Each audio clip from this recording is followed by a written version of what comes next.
Hey guys, for this first video I want to go over roughly how professional golf tournament play is structured so that you have a better idea of what I'm having to navigate and just to give you an understanding of how it works. So I'm going to go over a little chart that I made that'll hopefully help explain that for you a little bit better. Okay, so here's the title of the chart, How Professional Golf is Structured.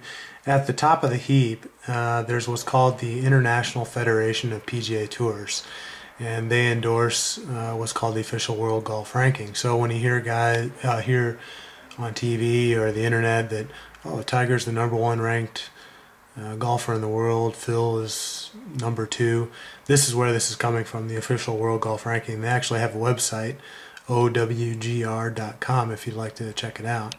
But anyway, the International Federation of PGA Tours has 6 official members, and those members are the PGA Tour, which is the most common and I would say most prestigious one. In Africa, there's the Sunshine Tour. In Europe, there's the European Tour, which is probably the second largest tour. Then there's in Asia, there's the Asian Tour, the PGA Tour Australasia, and the Japan Golf Tour. And all 6 of these, if you play in any of these events, you get, based on how you finished, you're assigned official World Golf Ranking points. So to have that official ranking, you have to play in one of these top level events.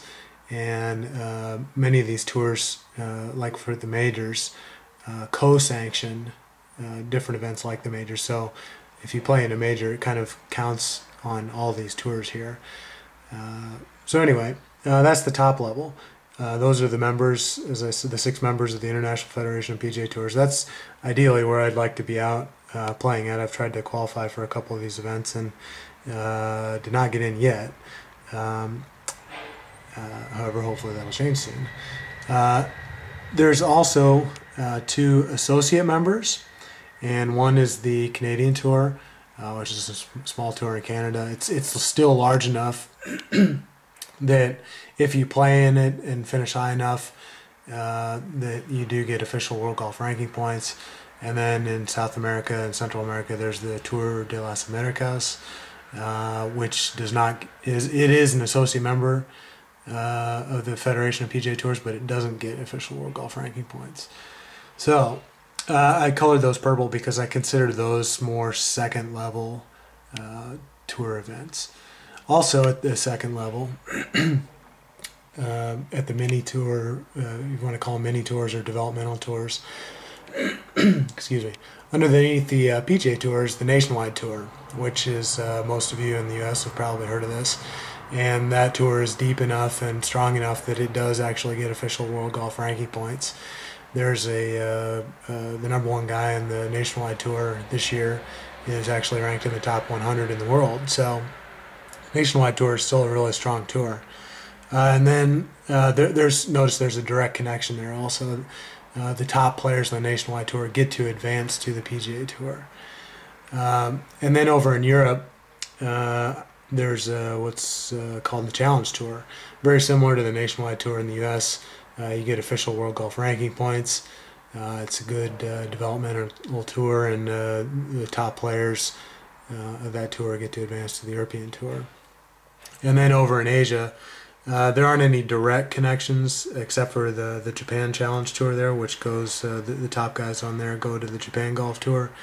But there are some other second level tours like the Professional Golf Tour of India and the China Golf Tour. Then at the third level in the US, there's, some of you may have heard down at this level, and if you're into golf enough, I guess, there's the Gateway Tour, the Hooters Tour. Those are probably the 2 most popular. And then there's a number of other professional tours at this third level, this yellow colored, what I've colored yellow here. And then in South America, there's some other tours and events as well. Over in Europe, one of the things I think that's really cool about the third level of Europe is there is a direct connection to the Challenge Tour, the second level. So if you play on tours like the Alps Tour, the EBD Tour, the PGA Euro Pro Tour, the top players get to advance up to the Challenge Tour for the next season and get to play, get full-time playing status. And there's also a number of other tours and events in Europe as well at this third level. And then over in Asia and Australia, there's also some other third level tour and events. And then this this blue colored box here goes all the way across the world. There's what I would consider fourth level events, and I didn't really list any of the tours or events in particular because a lot of them kind of come and go. And but anyway, so that's how roughly how professional golf is structured. There's 20 some odd primary golf professional tours at this again at this top level here. Those guys that are playing on this top level tour, you can make a really good living. Many millionaires on this level. Even at the second level, there are guys that are the top guys can probably make close to $1 million on here as well with endorsements and prize money. Once you get down to the third level, it gets to be a little bit more difficult to sustain.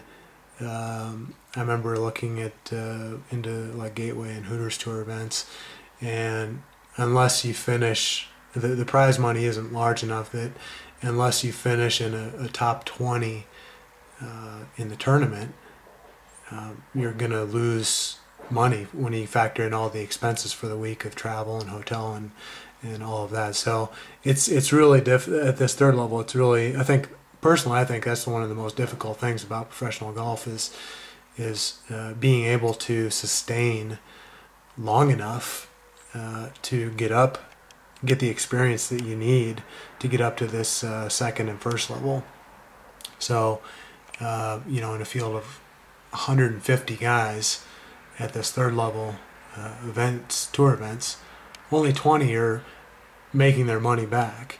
About half will make the cut and be making some money, but it's even those 40 spots, it's going to be difficult to make your expenses back. So at this level, you really need some kind of support system, whether it's family or friends or sponsors,